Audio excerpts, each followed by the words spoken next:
Good morning students. BS second year third sem की history की online कक्षा में आप सबका स्वागत है। आज का हमारा चैप्टर है मुगलों के राजपूतों से संबंध। जैसा कि आपको पता है कि मध्यकालीन इतिहास में राजपूतों का विशेष महत्व रहा। राजपूत एक और राजपूताना की शासकीय शक्ति थे, दूसरी ओर वो हिंदुओं के सैनिक वर्ग का प्रतिनिधित्व भी करते थे। डॉक्टर ईश्वरी प्रसाद तो कहते हैं कि राजपूतों की सहायता के बिना भारत में किसी भी प्रकार के राज्य की स्थापना संभव नहीं हो सकती थी। उनकी सहायता के बिना, उनके सहयोग के बिना कोई भी सामाजिक व राजनीतिक स्थिरता संभव नहीं थी। मुगलों ने भी इस बात को अच्छी तरह से समझा और उन्होंने उनके प्रति मित्रतापूर्ण व्यवहार किया। बाद में उनके प्रति व्यवहार में बदलाव किया तो अकबर ने अच्छे संबंधों की बुनियाद रखी, जिसे जहांगीर व शाहजहां ने निभाया। बाद में औरंगजेब ने भी इसमें काफ़ी बदलाव किया और उनकी मित्रता राजपूतों से टूट गई और अब उनके संबंध उनके साथ पहले जैसे नहीं रहे थे। सबसे पहले हम अध्ययन करेंगे बाबर व राजपूतों के संबंध। 1526 में पानीपत के प्रथम लड़ाई में बाबर ने इब्राहिम लोदी को हराया। उसके बाद वह भारत का विजेता बन गया, लेकिन दिल्ली सल्तनत की अस्थिरता का लाभ उठा करके विशेष तौर से मेवाड़ के राणा सांगा ने भारत पर अपना राज्य स्थापित करने का फैसला कर लिया था। राणा सांगा की इच्छा हिंदू साम्राज्य स्थापित करने की थी। राणा सांगा ने दिल्ली के सुल्तानों की शक्ति को कमज़ोर करने के लिए ही बाबर को निमंत्रण भेजा था। उसकी सोच ये थी कि बाबर आक्रमण करके आर्थिक लाभ कमाकर चला जाएगा। बाबर व राणा सांगा दोनों के लिए अनिवार्य था कि यदि वे अपना साम्राज्य स्थापित करते हैं, सुरक्षित रहना चाहते हैं, तो एक दूसरे की शक्ति नष्ट ना करें।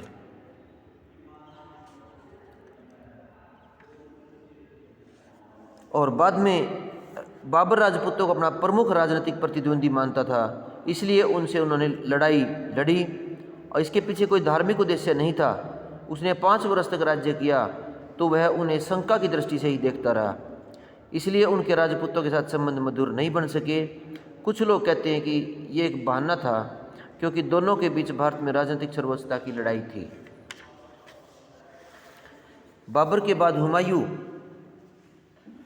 देश का शासक बना और हुमायूं ने भी राजपूतों के साथ नीति में बदलाव किया। शुरू में तो वह अपनी स्वयं की समस्याओं में उलझा हुआ था, उसने राजपूतों को कोई अलग से महत्व नहीं दिया। रानी कर्णवती ने उन्हें एक उत्तम अवसर दिया कि हमारा दोनों का शत्रु बहादुर शाह है। ऐसे में उसने राखी भेज करके सहायता मांगी। हुमायूं ने बहादुर शाह की धर्म वाली बात स्वीकार करके कर्णवती की सहायता नहीं की, जिसके कारण बहादुर शाह ने राजपूतों को तो हरा दिया, लेकिन हुमायूं को चुनौती दे दी। इसके बाद हुमायूं के निर्वासन काल में वो हर जगह वो शरण लेने के लिए मारा मारा फिर रहा था और उसने अमरकोट के राजपूत शासक वीरसाल ने उसे शरण दी।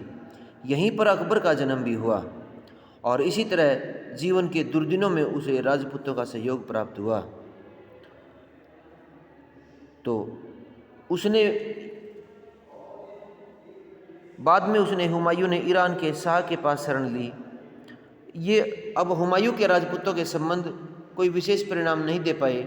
एक समय था जब हुमायूं ने उसकी शक्ति को पहचाने बिना कदम उठाया था, खुद भी हानि उठाई और राजपूतों को भी उस कदम से हानि हुई।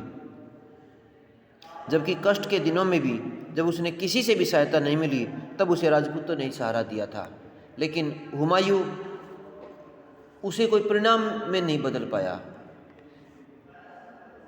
इसके बाद अकबर का राजपूतों से संबंध विशेष तौर से भारत के मध्यकालीन इतिहास में काफ़ी महत्व रखते हैं। अकबर का शासनकाल मुगल राजपूत संबंधों का एक सर्वाधिक महत्वपूर्ण काल रहा। उसने राजपूतों की ताकत समझी और राजपूतों के साथ टकराव की स्थिति से बच करके उनके साथ काफ़ी अच्छे संबंध बनाए, क्योंकि उस समय भारत में राजपूत महत्वपूर्ण राजनीतिक, आर्थिक, सामाजिक शक्ति थे। उसमें प्रमुख राज्य थे आमेर, मेड़ता, गोंडवाना, मेवाड़, मारवाड़, रणथंभौर, कलिंजर प्रमुख राजपूताना राज्य थे। और उसने इनके साथ ये महसूस कर चुका था अकबर कि राजपूतों के साथ विद्रोह करके, राजपूतों के साथ लड़ाई लड़ करके हम भारत में किसी भी विशाल साम्राज्य की स्थापना नहीं कर सकते। अतः उसने क्या किया, राजपूतों के साथ उसने अपनी संबंध अलग प्रकार से बनाए जिनका अध्ययन हम करेंगे। पहला था राजपूत नीति के कारक। राजपूत का व्यक्तिगत अनुभव ये था, क्योंकि उसका स्वयं का जीवन कष्टों में गुजरा, बचपन कष्टों में गुजरा, और उसका जन्म भी राजपूत राजा वीरसाल के यहाँ हुआ था, और वह राजपूतों को वीर, साहसी था, स्वामी भक्त मानता था। वो उन पर विश्वास करना ज़्यादा लाभदायक मानता था, और ये उसका व्यक्तिगत अनुभव था। जन सामान्य को विश्वास में लेना। अकबर ने विषम परिस्थितियों में राज्य प्राप्त किया, उसके चारों ओर शत्रु थे। अब उसने राजपूतों को समानता व सम्मान देकर के जहाँ स्थायी और आदर्श राज्य स्थापित करना चाहता था, वहीं उसे राजपूत व उसके जनता के बीच समन्वय की कड़ी दिखाई दे रही थी। अतः उसने राजपूतों को विश्वास में लेने के लिए उनके साथ संबंध बढ़ाए। तीसरा था भौगोलिक कारण। राजपूताना दिल्ली व आगरा के दक्षिण पश्चिम का दक्षिणी क्षेत्र था, और वो मुगलों की इन राजधानी नगरों से सटा हुआ था। राजपूताना ने गुजरात, सिंध, मालवा, मुल्तान, पंजाब के मार्ग भी वहीं से गुजरते थे, और उन्हें इस क्षेत्र में शांति की आवश्यकता थी, इसलिए वो उनके साथ वो शत्रुता मोल नहीं लेना चाहता था। अतः उन्होंने उनके साथ अच्छे संबंध बनाए। इसके बाद राजपूतों के गुण। राजपूत वास्तव में वो चरित्रवान थे, उनमें वीरता, साहस, स्वामी भक्ति, राष्ट्रीयता व आत्मविश्वास उनके लिए ऐसे आदर्श थे जिनका उदाहरण विश्व में कहीं नहीं मिलता। विश्वासघात उनके चरित्र का हिस्सा नहीं था। मित्रता व शत्रु दोनों को वो जीवन का बलिदान देकर भी निभाना चाहते थे, और अकबर इन गुणों को पसंद करता था। इसके बाद सशक्त सेना का निर्माण। शक्तिशाली सेना के रख रखाव के लिए भी किसी भी शासक की न केवल इच्छा होती बल्कि आवश्यकता होती है कि यह सेना युद्ध व शांति में राज्य की सुरक्षा करे। और वो राजपूत पैदाइशी तौर पर सैनिक थे, और उनकी जाति योद्धा जाति के रूप में विख्यात थी। अतः उन्होंने सेना के निर्माण में पुनर्गठन में उसने राजपूतों को अपने साथ रहना पसंद किया। वो मानता था कि राजपूत ताकतवर तो होते ही हैं, साथ में वफादार भी होते हैं। इसके बाद साम्राज्य विस्तार की आकांक्षा। अकबर एक साम्राज्यवादी शासक था, वो बड़े साम्राज्य का मालिक बनना चाहता था। तो पहला तो ये था कि राजपूत उसके प्रभाव को स्वीकार कर लेंगे, दूसरा उनके विरुद्ध सेना की आवश्यकता भी नहीं पड़ेगी। इसलिए उन्होंने राजपूतों को अपने साथ मिलाने के लिए उसने राजपूतों के साथ अच्छे संबंध बनाए। शक्ति संतुलन की आवश्यकता भी थी। अकबर ने राजपूतों के साथ मैत्री व्यवहार करने के पीछे एक ये विश्वास था कि मुगल दरबार में बहुत से आमिर थे। इन अमीरों में इस्लाम के शिया व सुन्नी दोनों मतों को मानने वाले थे। इन अमीरों के व्यवहार व स्वार्थपूर्ण सोच से अकबर दुखी था, और वो उन पर विश्वास नहीं कर पा रहा था। साथ ही उसे एक ऐसे समूह की तलाश थी जो उनके अमीरों पर भी नियंत्रण बना सके और शक्ति संतुलन बन सके। इस मायने में राजपूत उनके समकक्ष था, कई मायनों में उनसे ऊंचे थे। अतः उन्होंने अपने प्रतिद्वंदियों को काबू करने के लिए उसने राजपूतों के साथ मैत्रीपूर्ण संबंध बनाए, ताकि जो मुस्लिम आमिर थे उसके राज दरबार में उनकी शक्ति को भी काबू किया जा सके। दूसरा था राजपूत नीति का स्वरूप। राजपूत खिराज के रूप में केंद्रीय शासन के प्रतीक के रूप में कुछ रकम अदा करते रहे। राजपूत अपनी विदेश नीति था आपसी झगड़ों को सुलझाने के अधिकार त्याग कर इसकी रक्षा की जिम्मेदारी अकबर पर छोड़ दें। उसने जो नीतियां बनाई वे मुगल शासन को आवश्यकता अनुसार व क्षमता अनुसार निश्चित सैनिक सहायता देते रहें। वे साम्राज्य को स्वयं को साम्राज्य का अभिन्न अंग माने, अर्थात स्वयं को अलग इकाई ना माने। इसके बदले में सम्राट ने उनकी योग्यता के अनुरूप ऊंचे पद, दरबार में प्रतिष्ठा था उचित मान सम्मान दिया।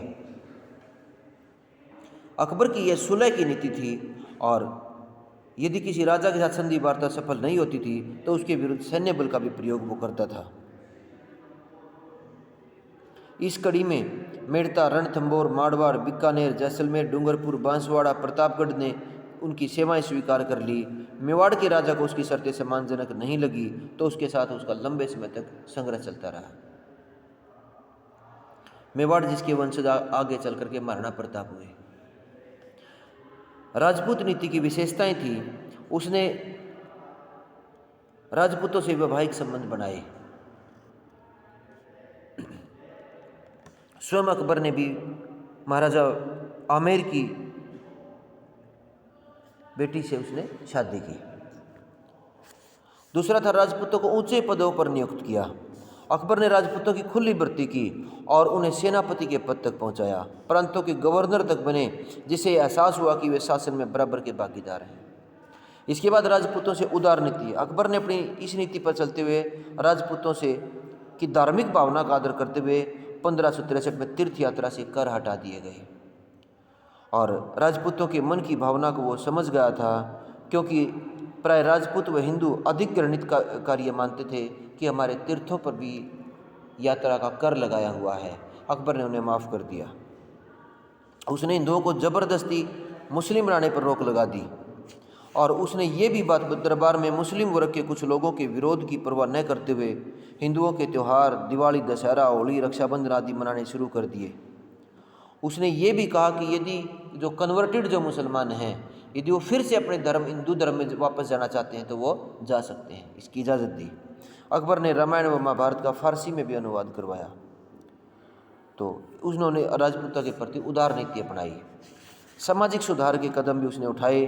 उसने बाल विवाह, सती प्रथा, पशु बलि, युद्ध में पराजितों को बंदी बनाने की प्रथा शामिल थी, उसे बंद कर दिया गया। उसने विधवा की दशा सुधारने, अंतर्राज्यीय विवाहों को महत्व देने तथा छुआछूत को कमज़ोर करने का प्रयास किया। वह हिंदू समाज को सुधारना भी चाहता था।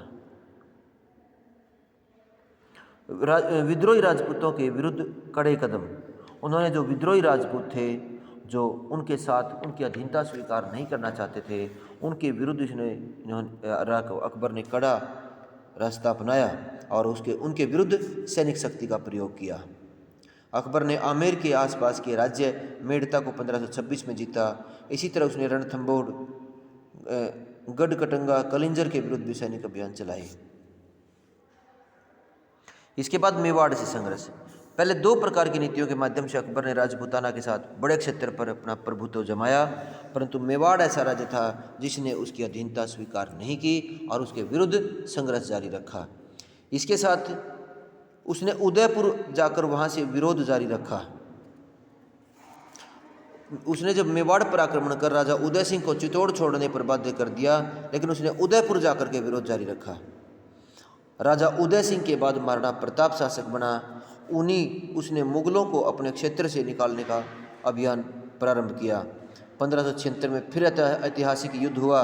इस युद्ध में महाराणा प्रताप की हार अवश्य हुई, लेकिन उसकी अधीनता की बजाय उन्हें संघर्ष का रास्ता चुना।